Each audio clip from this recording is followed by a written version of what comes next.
Next on Max TV, we take a look at Hatton knocking out Malignaggi. We preview this week's Boxing After Dark, and we go through news and notes. Coming up on the next round. And welcome to the next round. Steve Kim joined as always by the editor-in-chief of Max Boxing, Doug Fisher. Another jam-packed show. We begin round number 1. We go to the MGM Grand Worlds, the return of the Hitman. He stops Paulie Malignaggi in 11 rounds, moving his record to 45-1, registering his 32nd stoppage. The Magic Man drops to 25-2. Opening up this HBO broadcast, junior middleweight prospect James Kirkland. He stays undefeated, improving to 24-0, scoring his 21st stoppage, stopping Brian Vera in 8 rounds. Doug, Malignaggi, I thought, tried as best he could. Here's the bottom line. He didn't have enough firepower to keep the Hitman off him. He didn't have enough firepower, Steve, and he didn't have enough boxing savvy to simply outmaneuver, outspeed, or outclass the Hitman. The Hitman outclassed the man who was perceived as the faster, better boxer. And this night, it looked to me that Ricky Hatton had the quicker hands and also had the more versatile game. Even though he was the aggressor and coming forward, the punch variety that Hatton exhibited against Malignaggi, I think that threw a monkey wrench into the plans of Malignaggi. I think the only jab that the Magic Man was able to land with any consistency was that jab, but it's sort of that smacking up jab from his hip that doesn't set up the right hand, or Ricky wouldn't allow him to set up the right hand, and it doesn't have enough authority to bust up the tender skin of the Hitman or get any sort of respect. And I think that's the bottom line of the fight, Steve. Malignaggi simply couldn't get Hatton's respect. Yeah, Paulie Malignaggi, once he couldn't get the jab going, I thought was really in a lot of disarray, and he really ran out of ideas because he was not going to stop Hatton, and he wasn't going to stop him in his tracks, even from a punching power perspective. Juan Moscano is certainly not a heavy-handed lightweight or junior welterweight, but he is a more solid puncher than Malignaggi. Ricky Hatton, I thought, made a great move. I thought he got into great shape.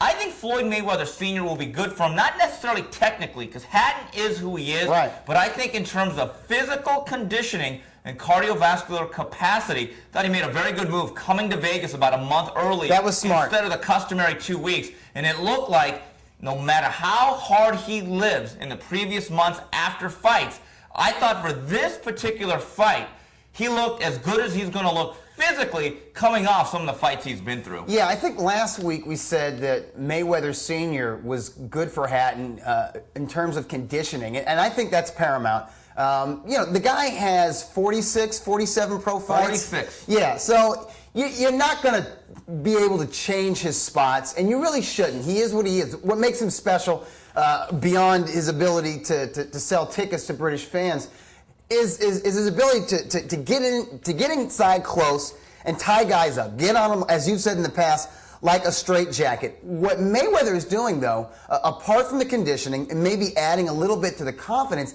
he's just adding a few wrinkles. Number one, he seemed to calm him down in between rounds and not let Ricky get ahead of himself, because that's when he gets into trouble, when he literally lunges into the other man's punches. But he also added a few shots to his arsenal. We're used to seeing Ricky pop a pretty hard jab, lead with left hooks, and of course crack with the left hook to the body. We're not used to seeing him take a half step back and throw a quick counter right hand. We're not used to seeing him land right uppercuts when he's inside. These are punches that I haven't seen from Ricky Hatton, and these are punches that I believe really threw Paulie Malignaggi off from the outside and the inside during the 10 rounds of action. Ricky Hatton wins another fight and improves to 45-1. These are the thoughts of the Hitman in the aftermath of his big victory. And to be honest, that when you're working on new things and you get in the ring and you want to put new things into practice, probably the hardest person to put them things into practice on is someone like Paulie Malignaggi, who's as fast and as quick and as slippery and, you know, as he was really. So bearing in mind the style of opponent I was fighting and how I was able to put a lot of the new things that me and Floyd have worked on in just 7 weeks, don't forget, I think makes me feel very proud. But it's all about, you know, now I've got this fight out of the way, I fought my nearest rival, it's all about the future then, and I think another training camp under our belt, I think it can only get better. So Ricky Hatton sets himself up for a big 2009, and Doug, I think he's in the catbird seat. December 6th, to me, the winner, I don't know if it's going to be De La Hoya or Pacquiao. I know one guy that's going to win, Ricky Hatton, because I think he has a fight either way. I think against De La Hoya in Manchester is a natural, and obviously a fight with Manny Pacquiao. I think, to me, if you're Ricky Hatton, the fight you can win, I think it's still Manny Pacquiao because of the size. But the fight you get paid, obviously, is De La Hoya. Yeah, he's still the golden goose, the golden promoter, the golden boy. He's still the man that everybody wants. At this stage of De La Hoya's career, though, he's not just going to fight anyone. You either have to have that sort of mythical pound-for-pound status, as Floyd Mayweather Jr. has, or had, and Manny Pacquiao has now, or you got to be a guy like Ricky Hatton, where you bring a lot to the table in terms of international attention and fan base. Ricky Hatton can bring a fan base. I think De La Hoya and Hatton in Manchester, or really anywhere in Great Britain, that's a stadium fight. Yeah. That's a legitimate stadium fight where they can do 50 or even 60,000 people and actually charge a substantial amount of money for those folks to see the live action. I think based on the attendance this weekend, which I believe was very sluggish compared to the realistic expectation they had, especially in comparison to the numbers they had last year for the Floyd Mayweather fight. I think the economy will dictate that if De La Hoya Hatton is made, let's put it this way, if you want to have a real worldwide event that's going to gain the acclaim of the whole worldwide press, general sports and boxing. Don't do it in Vegas. I think you got to have it at Wembley Stadium or Manchester City Stadium. Right. You will then have a truly big event. As for Malignaggi, Doug, here's the thing. I think he's a good, solid boxer, not particularly exciting. He's never really sold a ticket.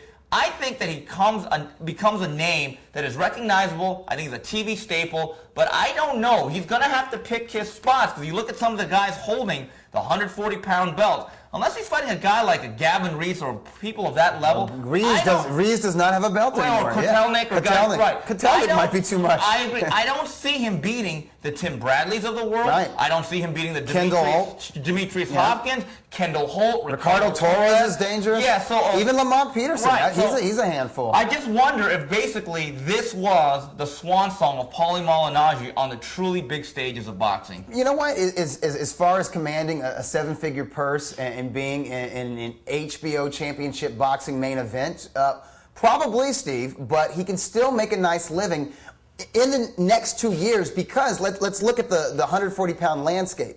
You take away Ricky Hatton, nobody really has a high profile. I know Manny Pacquiao after December 6th might step down to 140, but Pacquiao is a veteran fighter who's really on his way out. He's going to have a few more super fights, and those super fights are not going to involve anybody in the top 10 at junior welterweight. So Malignaggi actually has the highest profile aside from Ricky Hatton among 140-pounders, at least here in the United States. I mean, he's fought on ESPN, he's fought on Showtime, he's fought on Versus, he's fought on HBO. This guy is, he's not a star by any stretch of the imagination, but what he is a high-profile B-side or a high-profile title challenger for someone like the winner of Kendall Holt, Ricardo Torres 3, or Timothy Bradley. These guys have world titles, but they don't have much of a profile, and they need somebody to open the door to fighting on Showtime Championship Boxing or HBO Championship Boxing.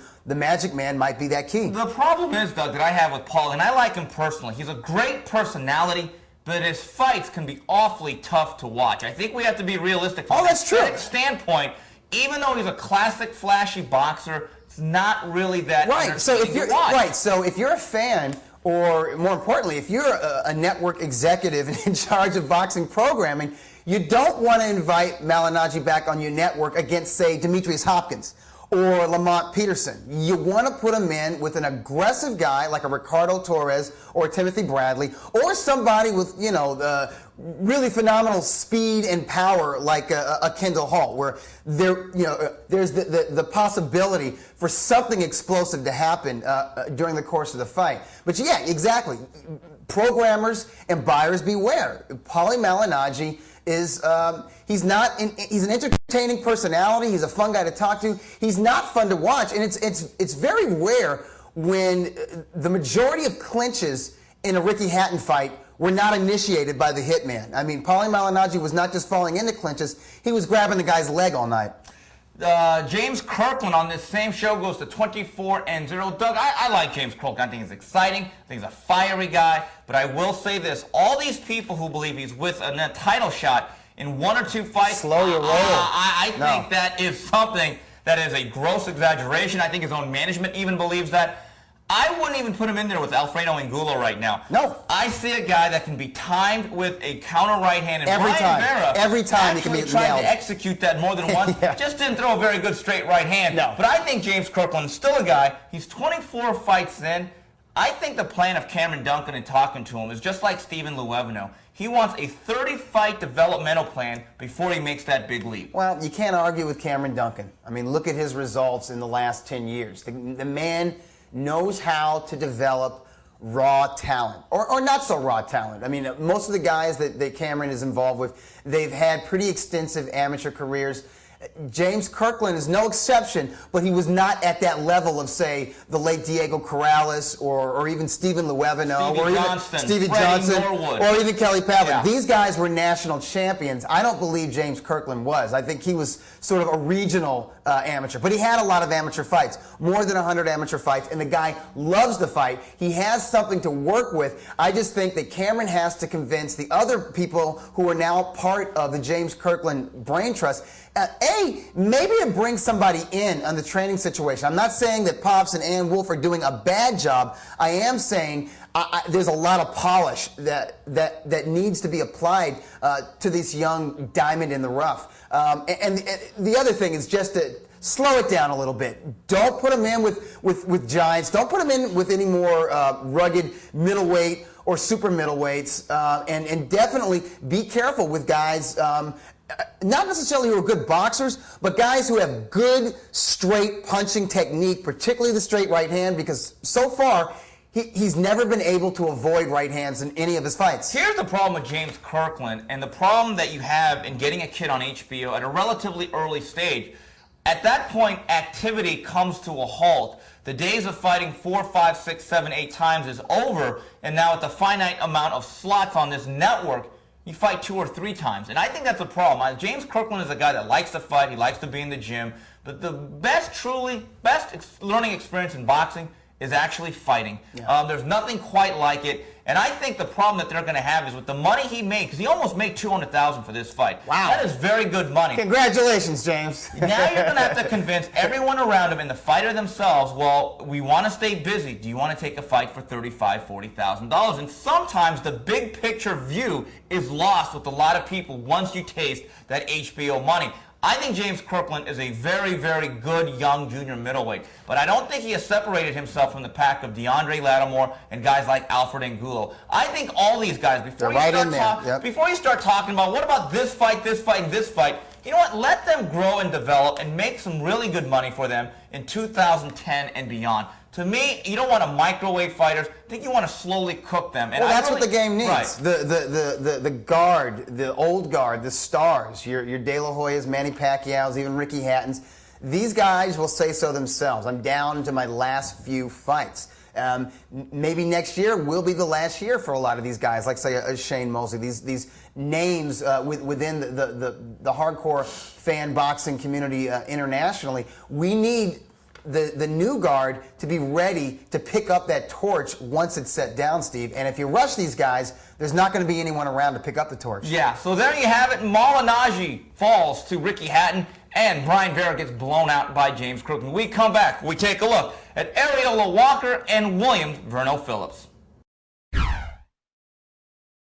Moving on, round number 2 of the next round. There's a new edition of Boxing After Dark from Ontario, California. Heavyweights in action. Chris Ariola takes on Travis Walker. And for the vacant WBO junior middleweight crown, Verno Phillips takes on Paul Williams. Doug, Ariola Walker, I got to tell you, some people are expecting fireworks. So am I. I think it's all going to be one-sided. Really? One guy looks like a heap of mashed potatoes that you have on Thanksgiving dinner. The other guy looks like Tarzan, but he kind of fights like Jane. I like Chris Ariola big in this fight. I think he's a more natural fighter. He may not look like it. He may not be the better athlete. But you know what? This is not the NFL Combine.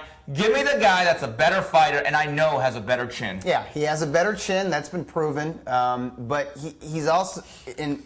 I think Ariola's boxing skills are underrated. They see this big, heavy, tatted-up Mexican-American, and they're thinking, yeah, this guy is just a pure slugger, and that it is often what he gives you. But if you go back and look at a lot of his fights, he's craftier than he would appear, and I haven't seen it in the ring yet, but I'm told he can even stick and move a little bit.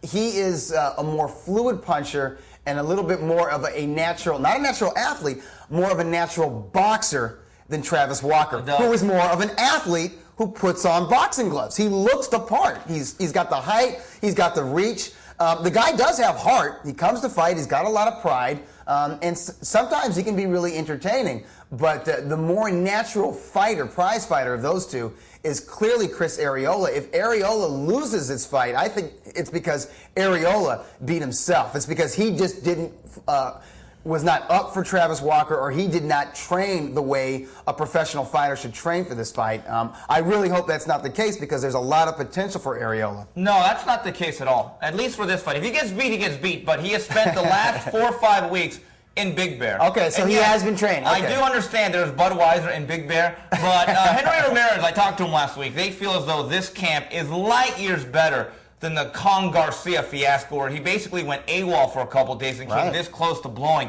a $70,000 payday. I think Chris Arreola realizes at this stage the developmental fights are over. I have to be serious. I have to be professional. This is, I believe, a IBF eliminator, which means the winner of this fight, whether you believe it or not, is the #1 contender for Vladimir Klitschko. Now, my personal opinion is I think that he's light years away from being ready for a guy the stature, size, and speed of Dr. Steelhammer. That being said, the stakes are high. From this point forward, as long as Arreola wins, he will be making significant amount of money. And Steve, all eyes are on him. Now, he's on HBO, and this Saturday, he's fighting at home, basically. Yes. Ontario's not that far from Riverside. I mean, it's next door. It's in his area. He's fighting here in Southern California. He's fighting in the Inland Empire desert community, where he's basically grown up. And by the way, where there is a largely untapped fan base for boxing. He's, if he can draw fans on a Thanksgiving weekend, Thanksgiving Day weekend, the way Fernando Vargas did in his last fight, that speaks very well to his future, beyond his ability or his potential as a boxer. But when all eyes are on you and you are putting butts in the seats, that means you have to come 100% prepared. That means you got to put it down every night that you lace those gloves on. Let's say that they do about 9,000 to 10,000, which would be pretty much to capacity. Yeah, that would be a pleasant surprise in my opinion. At the Citizens Business Bank Arena. Now, I don't think they'll get that, but let's say best case scenario, they do 10,000. It's a huge success. They have a great walk-up.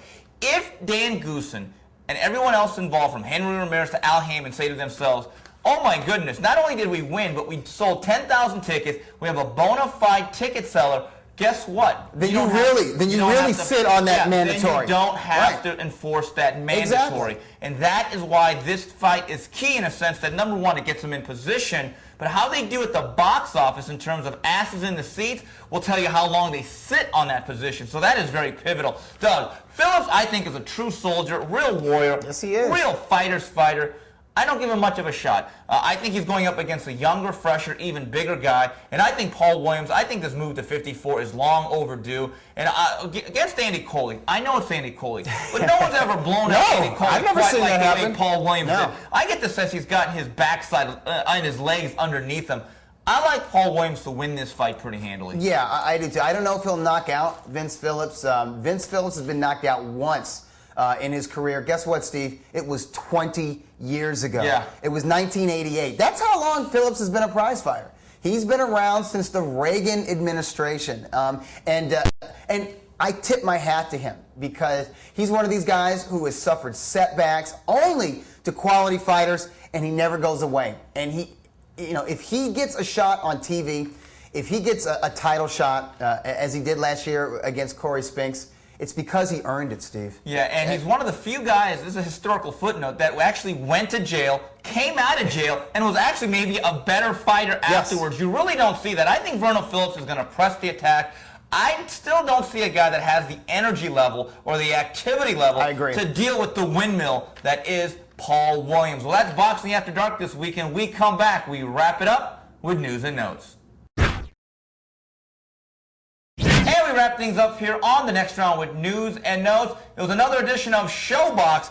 For the WBA and IBF junior featherweight title, Celestino Caballero would blow away Steve Molitor, the TKO in 4. He unifies 2/4 of the major belts at 122 pounds. Doug, I thought this would be a close fight. I thought Molitor could outbox him. None of that happened. This was a stone-cold mugging. I mean, from the very beginning, Steve Molitor looked up in the center of the ring. When he looked up at Will Chamberlain, well, yeah. he said, "Oh my God, I'm in trouble," and he fought like it the whole time. Yes, he did. And people say Molitor had an off night. I disagree. Molitor did what he could do, which was very little, and Celestino Caballero used all of his physical advantages and just flat out dominated an undefeated fighter. You know, the main difference between these two title holders, and I was high on Steve Molitor as an unbeaten junior featherweight title holder. I thought he was very skilled, very game, always a well-conditioned young athlete, and I still think he's good. I still consider him to be a top 10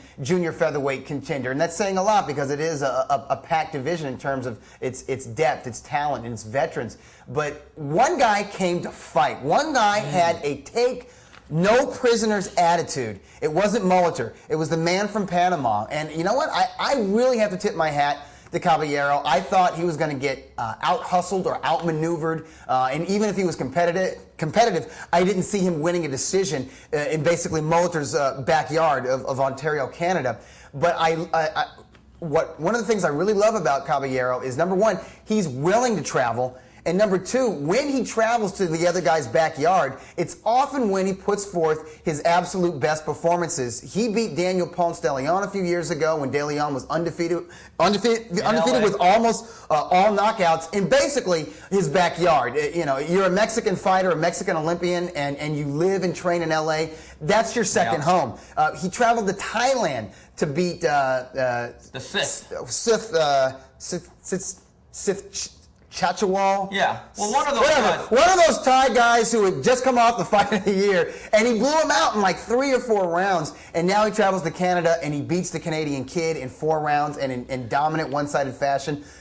He is a very worthy top 122-pound contender, title holder, unified title holder, however you want to call him. And I think he's earned the right to fight fellow title holder Juan Manuel Lopez. I think that's a tremendous fight. That would unify 3 of the major titles. And that guy, you know, if Israel Vasquez wants to stay in the 122-pound division, and I absolutely believe that Izzy Vasquez deserves a break. You know, after his trilogy with Rafael Marquez and all the wars that he's been modestly paid for. But I don't know if you can call yourself the champion at 122 pounds going into late next year without fighting a Celestino Caballero or a Juanma Lopez, and especially the winner of that clash. Well, the thing with Israel Vasquez, there are issues. He's had surgery for a detached retina. Here's the thing about Celestino Caballero. Here's a guy that absolutely needs a belt to attract fights.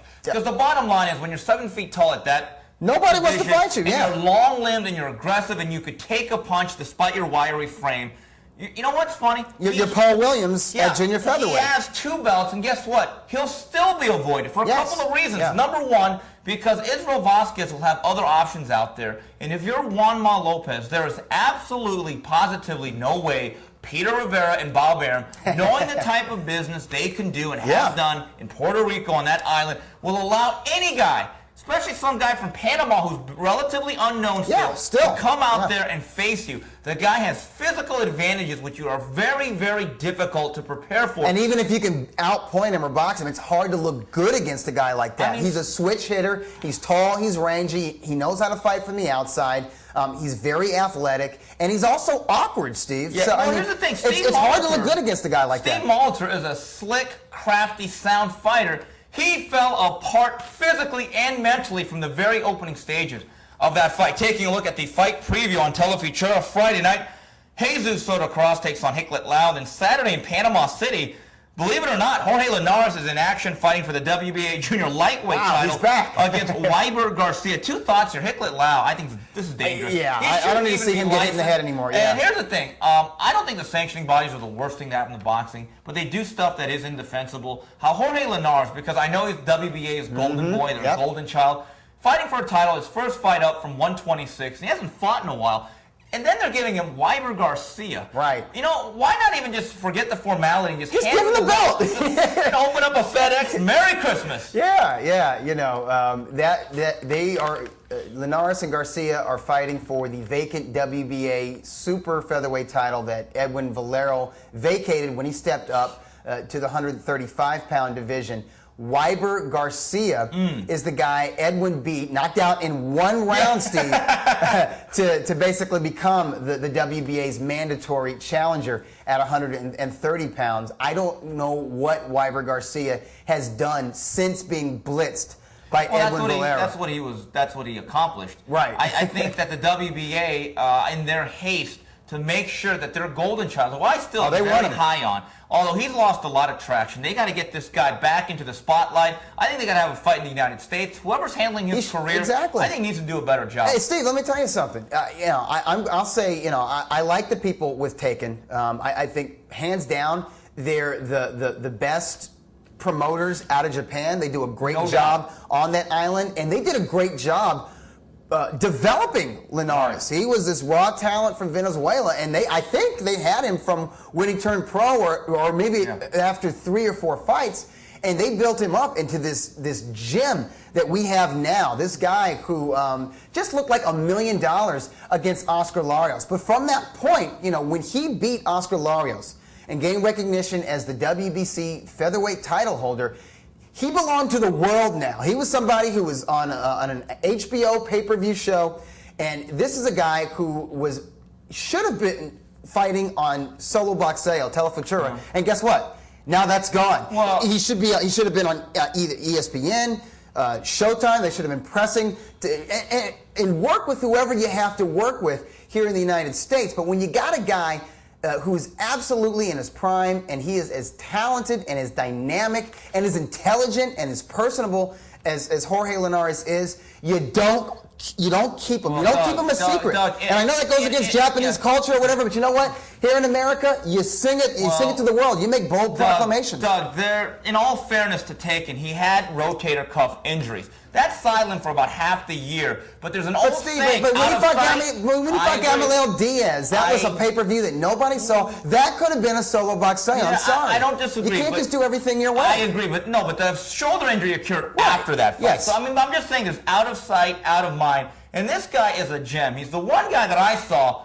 3 years ago that could actually give Manny Pacquiao fits in the gym. Now, on the bright side, and I agree with everything you say, Doug, he's only 22, 23. That's true. Time is on your side, but you know what? Time waits for no man. That's true. And there's a lot of fights to be made between 130 and 135. And what we said earlier, how do fighters get better? By fighting. By fighting. And he needs to fight more often. But Steve, how do they get better known?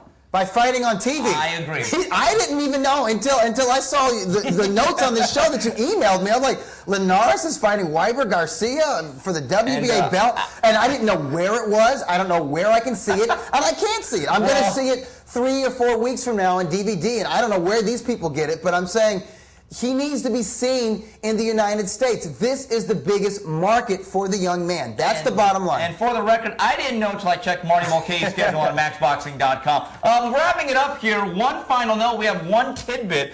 January 24th, this fight is very, very, very close to being made. Shane Mosley, Antonio Margarito. I guess the old saying is, it all ends well. It is all's well that ends well. Yeah. Listen, here's the thing. People were just ripping Margarito and all this stuff, saying, how can he not take $2 million, this, and that. The prima donna from Tijuana. That was a good one. Antonio Hypocrito. Where's Walderito? That was a good one. That's fine. But here's the thing. All these people that are saying that he's Winky Wright, he's Floyd Mayweathering, he's Roy Jones. There's a difference, though, Doug. And this is a key component that was left out. When those guys turned down fights consciously, they were given plan A, B, C, and D. They were given other trap doors. when Winky Wright turned down the rematch with Jermaine Taylor because he couldn't get 50-50, he had to take. He was given Ike Cortez. He was given Ike Cortez and a good licensing fee, substantial money, like $3 million, $3.5 million. Antonio Margarito was never given that amount, so I don't want to give. And there's another thing: the same people that say, "Well, Mayweather's just doing business." Well, you know what's funny? I didn't see Antonio Margarito turning down $8 million to face Shane Mosley, yeah. And he's absolutely right. He was turning down $2 million because it was below his contract minimum, yeah. was it not? Well, it was not even. Yeah, his contract minimum was $2 million. Here's another point. Okay. The fact that it's 50-50 is important. That's how you negotiate in this business. And all I know is this. We were there the last time these two guys fought at Home Depot Center, right? Okay. Who did a lot better? Okay, Margarito had 8,000 fans, and believe me, all 8,000, I'll say 8,950 fans were Margarito fans, and there was 50 Paul Williams guys. But they didn't pay to get in. You went there. And not only that, Paul Williams was not nearly as well known as Mayorga is right now. And Mosley against Mayorga, what do we have? Like maybe 2,000? No, I think about 3,000. How many paid tickets? Yeah, and I was told that Golden Boy did not even get to recoup their operating costs from the Home Depot Center. So see, this is not Shane Mosley in 2000 or 2001. This is not Shane Mosley where Eddie Futch is saying he's as good as of the Sugar Rays of the past, or he's the #1 pound-for-pound fighter in the world, or all that kind of stuff. This is Shane Mosley at age 37, who is coming off a pretty big struggle against the likes of Ricardo Mayorga. And before that, coming off a loss to the guy that Margarito just bludgeoned. Doug, another factor. They each had a recent pay-per-view within, I think, 9 months of each other. Miguel Cotto, Shane Mosley did about 360,000 pay-per-view buys.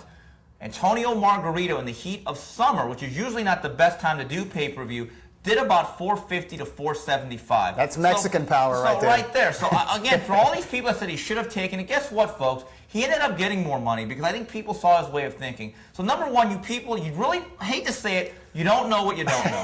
I'm just being honest. You really should just stick to the fighting. You don't know enough about the business. It's really easy from the outside to criticize what's going on.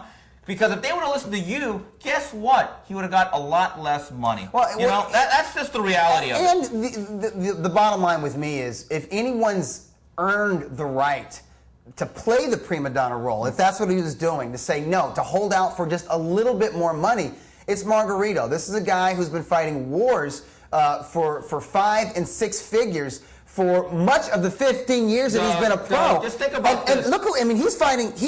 He's asking for more than $2 million to fight Shane Mosley. Guys like Winky Wright were fighting Sam Solomon for more money. Floyd Mayweather was fighting Henry Brucelis for more money.